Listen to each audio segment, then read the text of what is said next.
Thank you, Mario, for this moderation, and thank you all for still staying awake and stopping to consult your cell phones, because now you will learn a lot from this panel.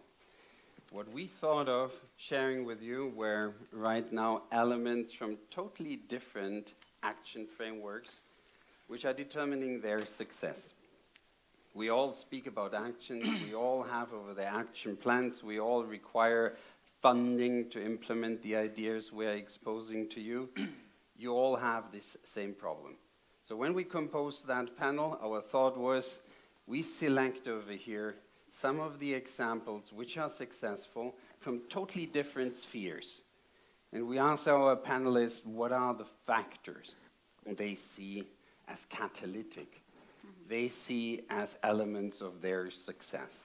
And as you just heard from the introduction, we have here the World Health Organization, we have a very important investor, we have another framework here from the Sustainable Tourism Observatories, and then we have here a project which is very important and recognized in Mallorca, and the international experience related to your role, Tommy.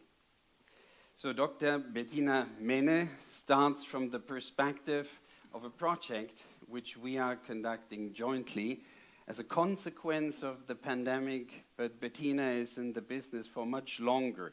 So she has a rich experience of what was working in the past and what is important to make these frameworks with partners where you speak not to yourself, where you speak to others, and you have to motivate them, you have to convince the donor that that is a project which will change more than just the lives of those being directly involved. Bettina, what are action frameworks and their successful factors from a WHO perspective? Thanks very much, Dirk. I mean, you know, first of all, I needed to understand what is an action framework in your world, right? I think I now understood it, so I hope I will be making it right. Did any of you ever travel when you were not healthy? Hands up. Did any of you go to destinations where you knew you would not get emergency care immediately if an accident is happening, or the quality of the services, the healthcare services, would most likely not be able to cover your needs? Yes, I see a hand up. Okay. So, in essence, that's what we take care of. So, what do? We had the COVID-19, as you well know. I saw all your numbers and getting up again, right? So we had the COVID pandemic, and at that time I was coordinating COVID response in Albania, and then when I came back, I was asked to coordinate 12 small countries, so the ministers of health of 12 small countries, and the biggest issue we saw, it's Monaco, San Marino, Malta, Cyprus, and so forth, so high destination, tourism destination countries. And what we saw, the huge drop of tourism had a huge effect on health. And you ask yourself, how can this be? Because it's an economic impact. No, it had a big impact on health because of the loss of productivity, the loss of income to the families, the closure of certain healthcare facilities, etc., which didn't allow the local residents actually to have the care they desired, and it had a knock-off effect in the years to come, particularly for chronic patients. Chronic patients means people with hypertension, persons with diabetes, persons which are having had some cardiovascular problems, etc., etc. So that's when I met you in tourism.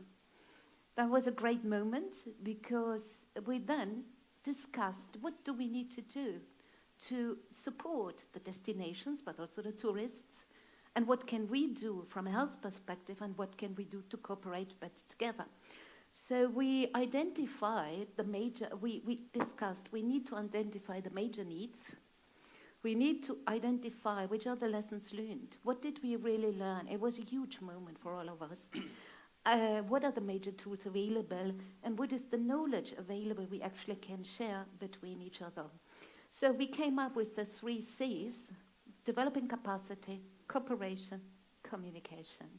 And that's where we are now. Now we are having 26 countries, nominated representatives from the health ministries and from the tourism ministries. And some countries we have both, health and tourism, which is the optimum. Great.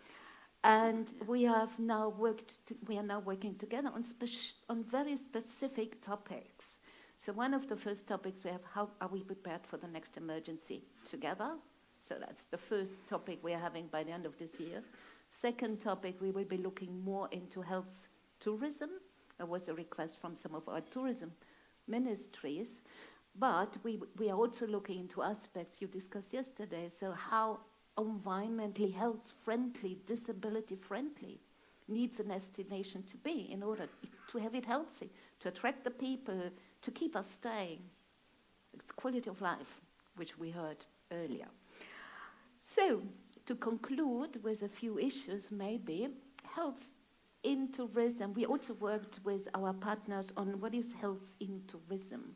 So health is not merely the absence of disease. Yesterday, I only heard COVID, right? COVID is an infectious agent, and it led to a disease. But I didn't hear the word health, healthy, sustainable tourism destinations.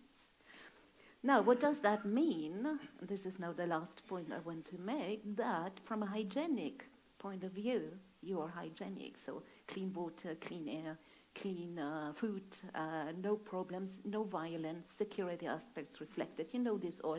World Economic Forum has this labeling done on how these aspects are reflected in your countries. Employment and occupational health, you have the highest turnover of women. You have the highest turnover of people having short-term jobs, losing their jobs as soon as there is a big problem or some problem happening. Leaving no one behind is another aspect. So the equity dimension, so that all of us, we have access to the right without additional hardship in terms of financial hardship. The other issue I mentioned already is health embedded, the intersection of quality of health service, integrated health services. Then we have the whole environmental aspects. This is where we talked yesterday, air pollution. 450,000 people dying a year in the European region from air pollution, etc., etc. And the last point is the economic growth, which also being healthy, having a healthy destination, having healthy people in your destination with the healthy tourists is actually contributing to this too. And I stop here. Bettina, thank you very much. I mean, 2 UN organizations here in the room speaking about very often programmatic activities, which we thematically launch, where we ask for action, a call for action, a pledge. These are very common instruments, and why we use the word action frameworks, we want to see those frameworks not just being talked about, but actually being moved ahead and being implemented. And that is why that is becoming a common generic term for those things which are in the public sphere existing, in the private spheres existing, and which are not existing for the purpose of driving that while there is funding available, but actually to drive it so significantly that the issue or the need for the action framework no longer exists. That is what we need in sustainability. We cannot discuss year after year the same issues. We need to eradicate some of the problems we see nowadays. We hope to have them in 5 to 10 years no longer as an issue on these panels. That is why action has to lead in the ideal case to the elimination of the problem and not of endless repetition and funding. And that is an idea which, Jorge, when we spoke about the way how you are performing your business, how you are actually looking at the world as an investor, when you are setting up the themes. Bettina before mentioned she is looking for the multipliers, she's looking for the people, the right institutions when she identified then the UN tourism back then, and that was a good identification, by the way. But when you are looking right now among those who are pitching for you, pitching for saying that is my idea, how I am resolving specific problems, you have to be much tougher, because in your particular case, it's not just the eradication of a problem. You actually want to see then that they are profitable, that they are resolving the problem in such a way that they are addressing over there a demand in the market. Tell us some lessons you learned from those things which are successful from the perspective, the lens, as somebody who's doing investments. Well, first of all, thank you, Dirk, for the clarification of the title and your expectation related to framework, because it was not so clear for all of us what you were expecting from us. So thank you for this clarification. No? Bueno, bon dia a tothom. Gràcies al Consell per convidar-nos a la nostra empresa que es diu Traveltech 2 y para estar aquí con todos vosotros, por estar aquí con todos vosotros. Y básicamente para entender un poco, I will combine Spanish with English because I think that there is simultaneous translation for the public. So, un poco qué es Traveltech 2. Nos hemos juntado 5 personas que venimos de la industria, 5 people coming from the industry. La mayoría de mis 5 socios, somos 5 socios, tenemos muchos años de experiencia en la industria, más en el ámbito privado que en el ámbito público, pero lógicamente con mucha relación con el ámbito público, porque para poder trabajar en esta industria tienes que trabajar muy cerca de las administraciones públicas, pero nos hemos juntado 5 directivos, con un sesgo muy tecnológico, porque hay un socio que viene de Google, director general de Google en España y fundador de la parte de Travel.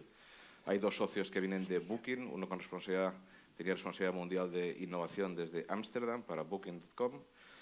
Otro socio, Leo, el italiano, que tenía responsabilidad en Booking de la parte de producto. Y luego nuestro mallorquín. En turismo tiene que haber un mallorquín siempre, que es Alex Gisbert, que es un apellido muy de aquí, me consta, que viene de empresarios hoteleros y que ha desarrollado su carrera turística también en la industria, empezando en Thomas Cook, luego Expedia, Opodo, fundó su propio negocio de viajes, etcétera, ¿no? Y yo, que vengo más del mundo del asesoramiento, como socio en Deloitte, 20 años, consejero delegado de Viajes de Corte Inglés 3, y ahora pues liderando esta iniciativa con mis 5 socios, ¿no? Entonces, nuestra tesis y el framework que tú estás comentando se concreta en un ecosistema que lo hemos llamado Traveltech VC, que tiene 3 componentes principales para afrontar y ayudar a dar respuesta a los retos que tiene la industria, nuestra industria de turismo, ¿no? Esos 3 componentes son, por una parte, una plataforma financiera de inversión, donde estamos levantando un fondo, el más grande europeo, para invertir en algo muy concreto que se llama Traveltech, ¿vale? Estamos levantando 50 millones de euros de fondos institucionales, básicamente de España, de Italia y de la Unión Europea, de la FEI. De los 50 millones, aproximadamente 30-35 millones vendrán de estas instituciones que van a invertir en nuestra plataforma, Venture Capital, y luego 15 millones desde el ámbito privado, grandes compañías del sector, y luego ejecutivos de la industria, propietarios de negocios de tamaño intermedio, etcétera, ¿no? Entonces, Traveltech VC, ecosistema, 3 componentes principales: plataforma de inversión, plataforma de desarrollo, digamos, y de think tank con nuestra comunidad de inversores. Tenemos inversores de más de 15 países, junto con los inversores institucionales. Tenemos bastante YPOers, que son, bueno, empresarios, digamos, globales que tienen negocios propios relevantes, y tenemos ejecutivos de la industria. Entonces, una segunda componente de una red de inversores muy cualificados y que tienen influencia y que pueden tener capacidad de influencia, y luego un generador de contenidos, ¿no? Traveltech Insights, para intentar ayudar a la industria a orientar hacia dónde va el mundo, hacia dónde va la industria y los retos, ¿no? Entonces, ¿dónde vamos? Empezando con el componente financiero, y ahí me voy a detener en esta primera cuestión, Dirk. ¿Dónde vamos a invertir estos 50 millones? Hemos identificado 16 retos que desde nuestro punto de vista tiene la industria. Esos 16 retos... ¿Habéis hablado con la industria o sí, cómo habéis conseguido eso? Sí, we have an advisory board with more than 80 companies that are supporting us, that are driving us and helping on identifying those challenges and where we need to put our focus, our investment, to cope and to support these challenges. So we have the advisory board. That's relevant, with very, very relevant global companies that today are working in the hotel industry, airlines, tour operators, and so on. So all to have an holistic view of the industry, ¿no? So hemos identificado esos 16 retos que básicamente se concentran en 3 ámbitos que son muy obvios, pero si nos vamos a la macro, nosotros pensamos que hay 5 cosas que esta industria tiene que resolver, ¿vale? Five very big themes that we need to address as society, ¿no? El primero es que el turismo ya ha salido y es el foco de este evento, tiene que ser un turismo sostenible, ¿no? Tenemos la responsabilidad como ciudadanos del mundo de dejar un mundo mejor que el que hemos recibido. Entonces el turismo tiene un alto impacto en el planeta y en la sociedad. Entonces, Jorge, con esto se gana dinero. Bueno, es lo que le decimos a nuestros inversores, es lo que nosotros mismos estamos haciendo, estamos invirtiendo los 5 socios también en esta plataforma y se gana dinero, pero se gana dinero que es como creo que hay que ganar dinero en la vida, ganar dinero, pero ayudando también a dejar algo mejor de lo que tú recibiste, ¿no? Al final el dinero es un vehículo y no es un fin en sí mismo, desde mi punto de vista, ¿no? Entonces, nuestra tesis es que hay 5 cosas muy relevantes: tener un turismo más sostenible, que deje un planeta mejor y una sociedad más equilibrada. Tenemos que hacer frente a la masificación. Más gente va a viajar y eso no va a parar. Cada vez más personas viajando y se concentran en destinos muy, muy concretos. En el mundo creo que hay el 20% de los destinos ocupan el 90% del tráfico aproximadamente de turistas. Por lo tanto, masificación. El tercero es la seguridad. Estamos en un mundo inseguro y lo va a ser más inseguro. Lo estamos viviendo.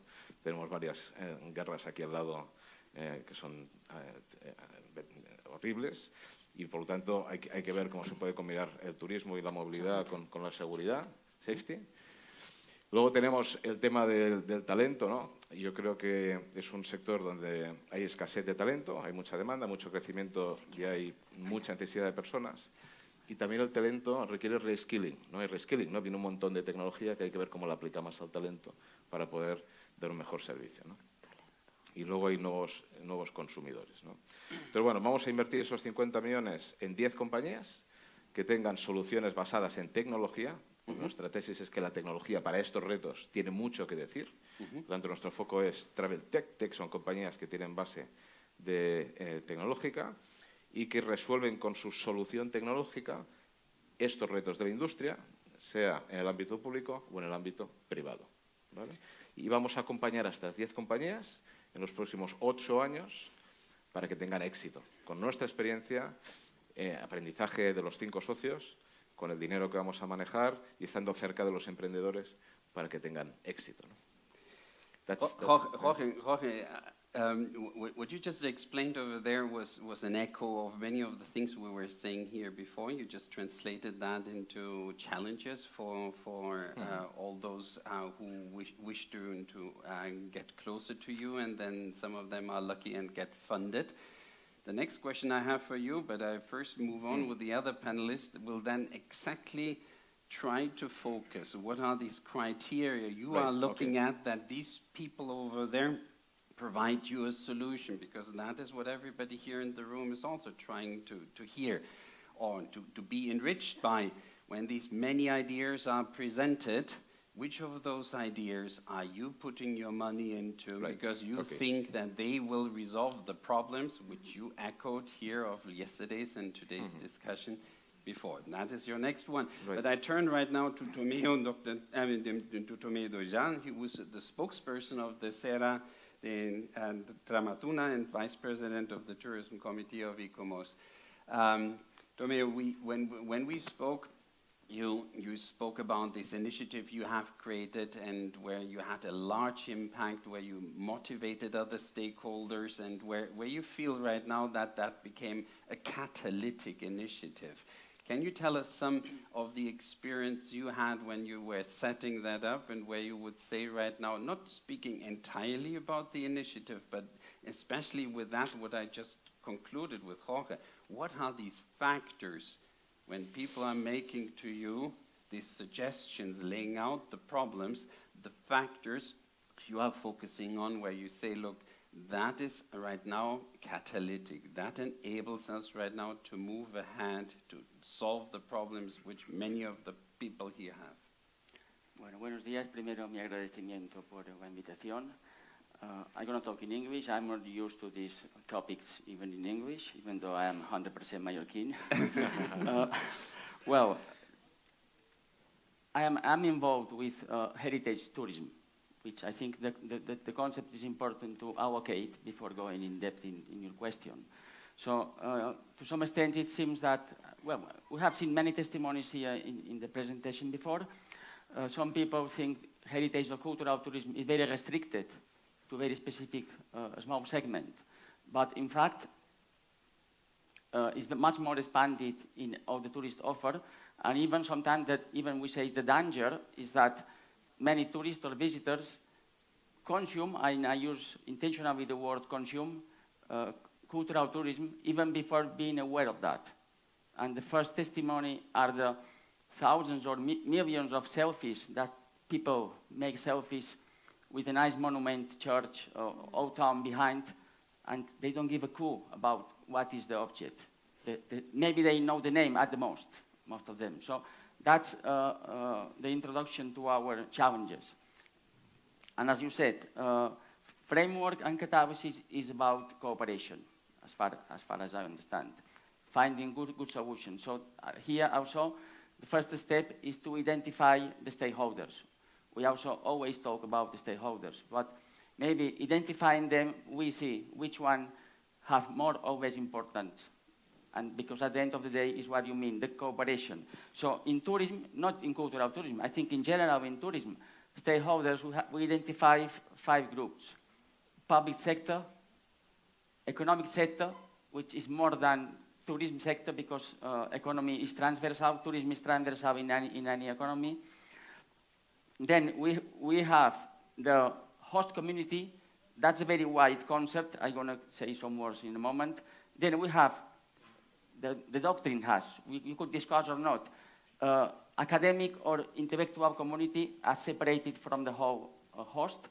And then last, as the English say, but not least, tourists and visitors, because sometimes we discuss many strategies and it seems we don't consider the tourist as another stakeholder. And sometimes in the worst scenario, well, people treat, when we talk especially about overcrowding, people take tourists as objects or even sometimes animals. But I'm afraid, well, I recognize some animals sometimes behave better than some tourists. But in general, tourists are persons, minded. And even we should, because I've been involved in the promotion of Mallorca for many years, we must think tourists have no intention to damage the destination. They want to spend the best days of the year, in theory, I suppose, on the holidays. People work hard, so they deserve to have a nice holidays, a satisfactory holiday. And the host community here has the role in the framework to make it possible. Of course, mindering the defects of that in the overcrowding. Mm-hmm. Tommy, you said right now the host community, you said before, those which are the most important. So what are the values? Is this a moral value? Is this well, this is linked, what also Mr. Andy mentioned, and we use in heritage very often, the sense of belonging. At the end of the day, the sense of belonging, sentido de pertenencia. This is a concept linked to the host community. And in heritage, we use the word commons. Commons means to what extent World Heritage Site, who belongs. The UNESCO ones is very clear. UNESCO once declared a World Heritage Site, the sense of belonging affects Patrimonio Mundial, affects all the humanity. Of course, in the private properties are private, but the sense of belonging affects all the humanity. So here the host community can claim some sense of belonging. Mm-hmm. You see? Thank you very much. Yeah. And right now with Miriam, Cecilia from Adame from Guanajuato, Mexico. Many of you who are familiar with the Insto network from UN Tourism, you might have seen her before, but this is one of the observatories which has innovated quite a lot in the past, and and developed over there not just a focus based on evidence, but to connect over there to stakeholders to make that what we are really after. Destination management based on evidence, based on regular monitoring and a participatory approach through. These elements can be seen as an action framework, as we have seen so many others coming to Guanajuato to look at how you actually have done it. They took inspiration from over there. When they are coming, Miriam, what is the first thing they normally ask you? Primero, gracias Dirk y todo el equipo de Mallorca por la invitación. Algo que sucedió en Guanajuato y que fue la base para comenzar a trabajar en el observatorio fue qué información se necesita para tomar decisiones en turismo, tanto la parte de gobierno como la parte empresarial. Hace muchos años, cuando empezó el Observatorio Turístico de Guanajuato, ya se tenía un poco de información, pero no era tanta información, no era la información suficiente para que el gobierno y las empresas pudieran tomar decisiones. Sin embargo, si yo les pregunto aquí, ¿qué información necesitamos para tomar decisiones? Al menos en este salón van a salir otras 20, 30, 50, 100 posibilidades de información o de necesidades de información. ¿Podemos atender todas? Tal vez sí, tal vez no. La pregunta número 1 es, 1, ¿qué información necesitamos? 2, ¿qué fuentes de información tenemos o qué información disponible tenemos? Sobre eso es sobre lo que empezamos precisamente a trabajar en Guanajuato y es creo que de las preguntas que normalmente todos los estados o todos los gobiernos hacen. De ahí, claro, podemos desarrollar montones de indicadores. Hemos encontrado muchos destinos que llegan a tener incluso más de 100 indicadores, pero también la realidad, al menos en México, es que no estamos acostumbrados a leer tanto y a entender qué es lo que nos quiere decir todos esos números o todos esos gráficos. Entonces, es bien importante y creo que por ahí es mucho de las preguntas que nos hacen es cómo empezar, qué indicadores tener, cómo generar esa información, pero particularmente cómo acercarla al sector para que la entienda y pueda tomar decisiones sobre eso. Y algo bien interesante es justo el poder trabajar de la mano con ellos. Por un lado ya sabemos qué necesitan, por el otro también ya sabemos qué es la información que tenemos o que podemos generar, pero la parte más importante y más fina es poder acercarnos con ellos y trabajar juntos para que la entiendan. Algo muy puntual que hemos hecho es que de nada nos sirve tener tanta información si nadie la va a usar. Entonces, si nadie la va a usar. Ajá. La información es para que se use y si no la usan, pues no tiene caso que estemos trabajando tanto. Entonces, mucho de ese trabajo ha sido entender desde las diferentes partes justo eso, qué información se necesita, pero cómo la pueden aplicar. Y trabajamos muy de la mano con municipios, con algunas empresas para que se pudieran definir estrategias en competitividad, capacitación, qué productos turísticos nos está pidiendo el visitante que llega a nuestros destinos y que tenemos la posibilidad de desarrollar. ¿Cuáles son las estrategias de publicidad, de promoción, de marketing que tenemos que desarrollar hacia los segmentos específicos que llegan a cada uno de los destinos? Y sobre eso, igual, o sea, ir trabajando siempre de la mano, qué necesidad tenemos desde el sector y que el visitante nos está diciendo, no me está gustando el servicio que me están dando tus empresas, y entonces trasladar ese resultado que ya tenemos identificado en el observatorio hacia una estrategia puntual de capacitación.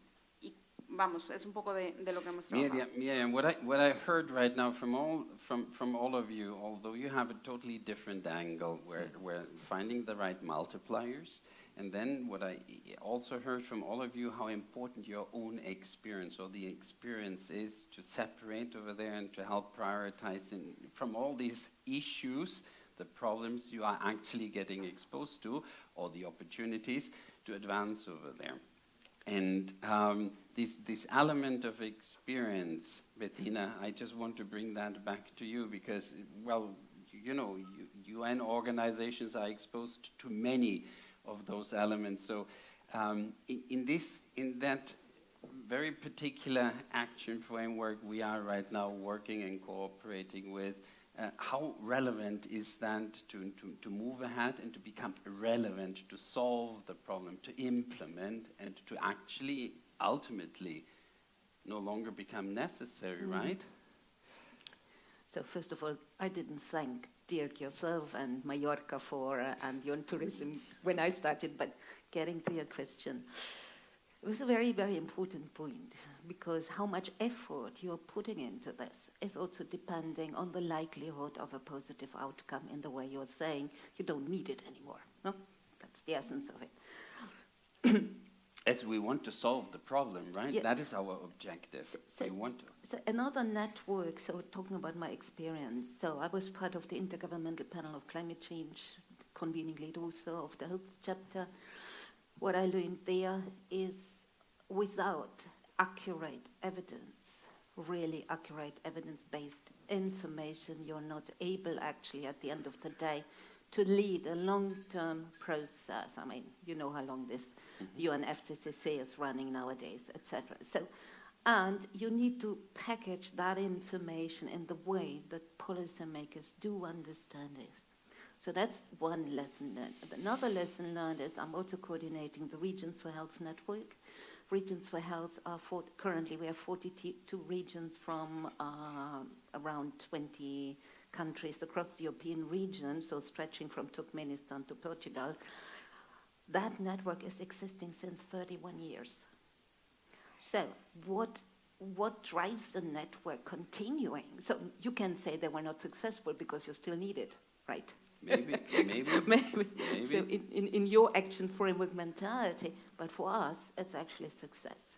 And that means there is a need, and this need is not because of us. This need is because the people perceive the need of discussing together to find solutions together. Mm-hmm. So that's this engagement, this being together, which helps so much moving is on. And this is, we can capitalize on this in our joint coalition, and we can capitalize from the evidence we have in our networks from earlier work we have been engaged into. Last but not least, I mean, we have a huge amount of information on health-related aspects in our own organization, which we need to package to make it readily available to you. I think that more can be done in that. So your argument is also an argument of positiveness, turning the challenge into an opportunity, and that brings us then immediately to Jorge. ¿Dónde vamos a invertir? ¿No? Your question was, where are you going to invest those 50 million in those 10 companies? ¿No? Tenemos diferentes criterios. Uno, tiene que ser, bueno, la métrica un poco simple, pero es un KPI muy importante, que es que cada euro que nos dé un inversor le tenemos que dar por 2,7 veces en 8 años ese mismo euro por 2,7. Entonces, esto es una métrica muy clara, ¿vale? Entonces, o invertimos en empresas que van a aportar valor al mercado y, por lo tanto, a la sociedad, porque hoy si no aportas valor a la sociedad no tienes valor de mercado, es muy claro, ¿vale? Entonces, ¿cuáles serán esas 10 compañías? Primero tienen que ser compañías que no sean PowerPoints, que ya sean una realidad en el mercado, que tengan un mínimo de ingresos. Eso es lo que se llama, no es capital semilla, seed capital es growth capital. Compañías que ya estén en el mercado, que tengan 1 o 2 clientes, estén facturando su solución. Por lo tanto, sean realidades. Segundo, que resuelvan uno de los 16 retos que hemos identificado que tiene la industria con concreción. Por lo tanto, que tengan una propuesta de valor que sea única y que resuelva total o parcialmente uno de los retos, ¿no? Tercero, como son compañías con base tecnológica, que la plataforma que han desarrollado para dar respuesta y ayudar a las empresas a dar respuesta a ese reto sea una plataforma sólida. Por lo tanto, que sea integrable, que sea segura, que sea escalable, que sea eficiente, etc. La plataforma tecnológica escalable para dar respuesta a ese reto de negocio. Luego, nosotros no queremos invertir en humo, en pelotazos, como hacen habitualmente las compañías con un eje básicamente financiero, sino queremos invertir en compañías que cuando nosotros nos vayamos en 8 años, sean compañías que puedan sobrevivir muchos años, ¿vale? Entonces, tenemos unos criterios de revisión muy exhaustivos de lo que llamamos los management system, que tienen que ver con la gestión del talento, con la cultura de empresa, con el modelo que tienen de relación con los stakeholders, etcétera, ¿no? Este es un tercer elemento muy importante. Y el cuarto, por esa promesa de creación de valor con nuestros inversores, tienen que ser empresas de elevadísimo crecimiento, que cada 18 meses puedan multiplicar por 3 su cifra de ingresos, ¿no? Y donde los 5 socios que vamos a tener a cargo, cada una de las 10 compañías tendrá 2 socios apoyándola con el día a día, que tengamos capacidad de tener un impacto relevante, ayudándoles en nosotros directamente y junto con nuestro advisory board, ¿no? Estos son los criterios de inversión. No sé si ahí está claro. Bastante claro. Sí. Bastante claro. What is important over here to identify the commonalities? That is what I'm after. Although these are completely different worlds, what you have in common, and then going into the generic elements of these commonalities, to in the end stimulate over here the advance of sustainability and resilience in destinations, because the challenges are different. You mentioned that all destinations have different contexts, and that is for us important. We cannot copy 100% what we just see. We need to understand the deeper driving, laying factors, which are the success factors. And that takes me right now to Bertomeu. After we heard right now the element of experience multipliers. We heard right now efficiency, the word. We heard the importance of external communication and turning that and turning challenges into opportunities. What element is it you would see right now from your experience? The tendencies we have been hearing before in the presentations, the tendencies from sustainable to responsible, and the next step to regenerative. Regenerative, to some extent, it may sound more philosophical, but I prepared some connections to say what would be the next steps in that way. So from linear growth-based approach to regenerative circular approach. Circular has been appearing common, and in Mallorca we can be very proud with Fundación Impulsa, with very advanced in the circular economy in tourism. From vulnerability to resilience. Resilience is another word that is commonly used. We, well, as you know, to resist from difficulties, but we also use resilience to identify the threshold of what you should maintain for authenticity and what you can innovate. Especially in evolving World Heritage, you think about conservation of the goods. But sometimes, especially the best example with the Mallorca one, the Serra Tramuntana, is a cultural landscape. So the World Heritage is not static, historic, it's dynamic.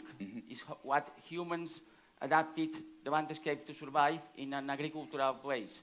So if humans cannot survive, we have a problem, you see. So that's the resilience, is what we can innovate, because we deserve to live with modern standards whilst keeping, safeguarding the heritage.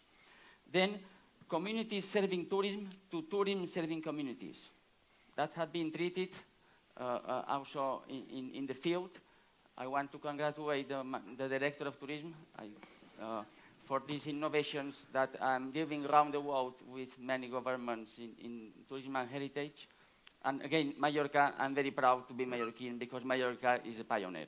I'm sorry for other places, but we are a pioneer. So, well,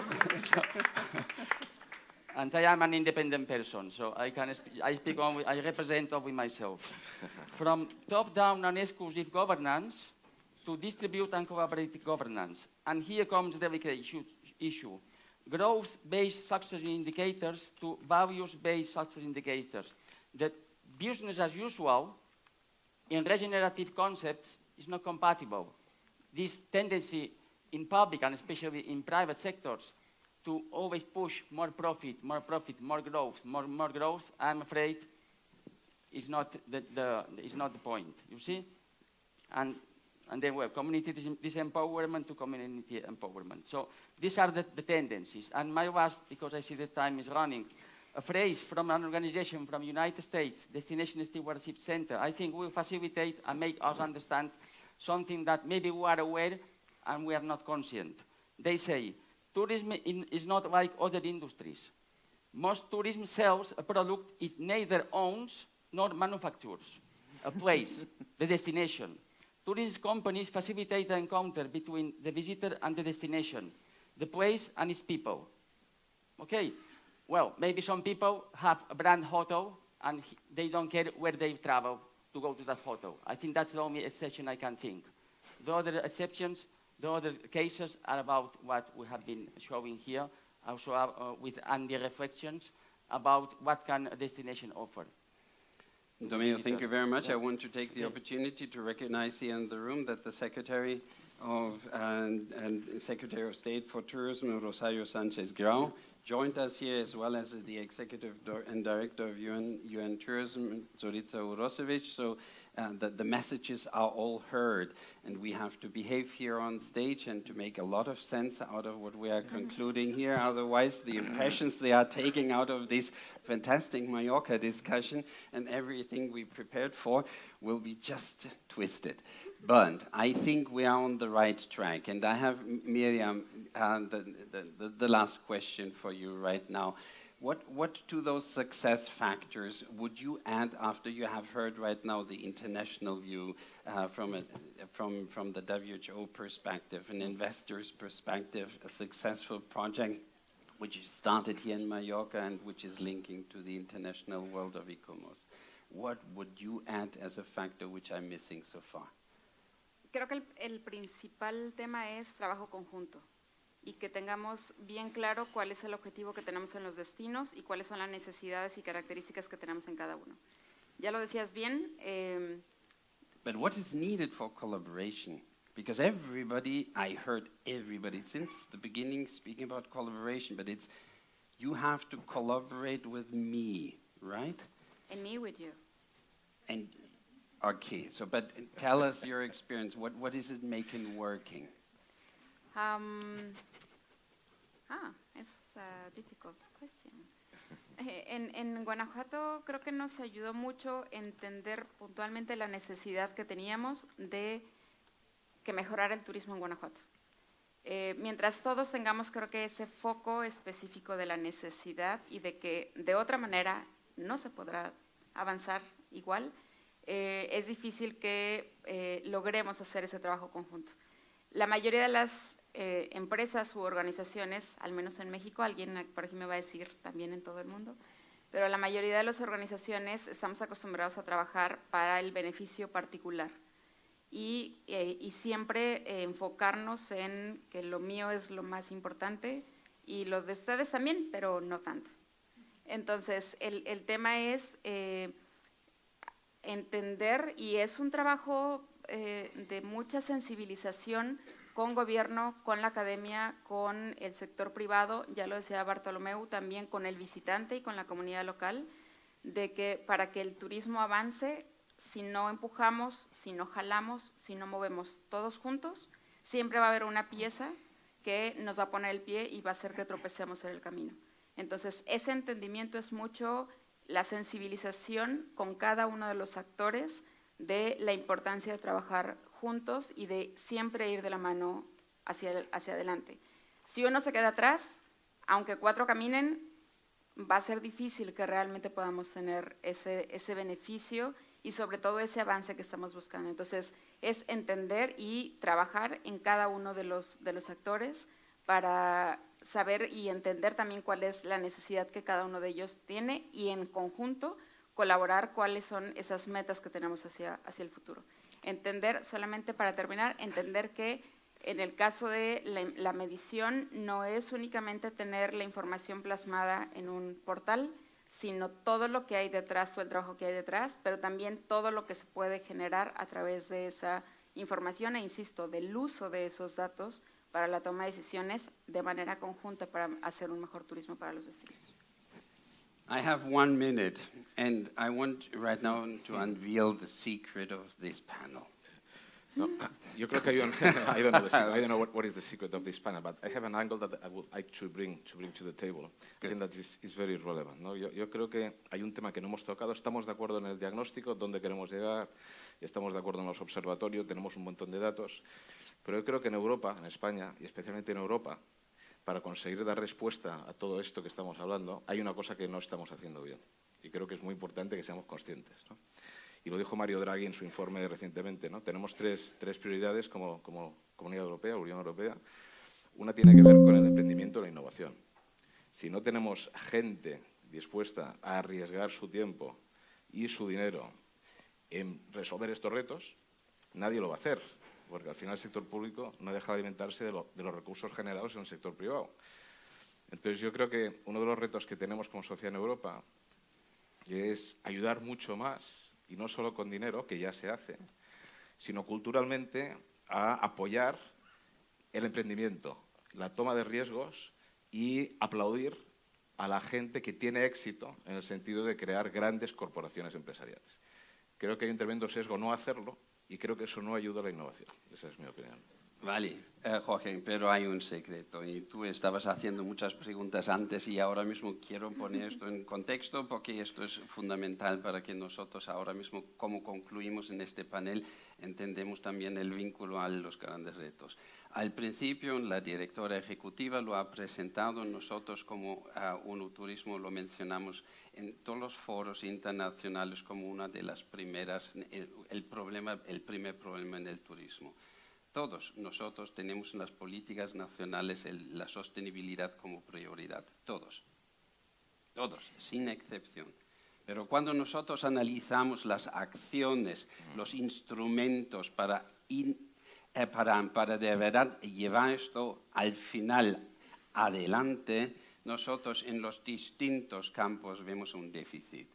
Y esto lo hemos presentado al principio de todo esto aquí. Esto es que nos mueve enormemente. En este panel yo ahora mismo estaba recogiendo de experiencias completamente distintas los factores comunes. Y los factores comunes ahora mismo añadiendo y empezando con tu último punto, arriesgar. Pero hemos empezado de decir que necesitamos de buscar los multipliers adecuados, necesitamos experiencia. Necesitamos de ser eficiente, buscar los proyectos que sean eficientes. Hemos hablado de la colaboración, donde sabemos que necesitamos confianza en los actores y tener una meta, un lema externo que nos une. La comunicación externa, todo esto son elementos y convertir lo negativo en algo positivo, convirtiendo un problema en una opportunity. Hay un poco más, si quieren leerlo, como nosotros lo hemos estudiado en la ONU Turismo, hemos publicado un estudio sobre factores genéricos de proyectos de sostenibilidad globalmente. Esto se puede aplicar. Son parecidos, pero lo que hemos hecho aquí fue con ustedes descubrir esto con sus experiencias propias, no externamente diciéndoles, ¿están de acuerdo? Ustedes nos han contado de su experiencia personal cuáles son los factores que han llevado en la vida hasta este nivel de éxito. Y les agradecemos mucho que han compartido esto con nosotros, este experimento. Muchas gracias.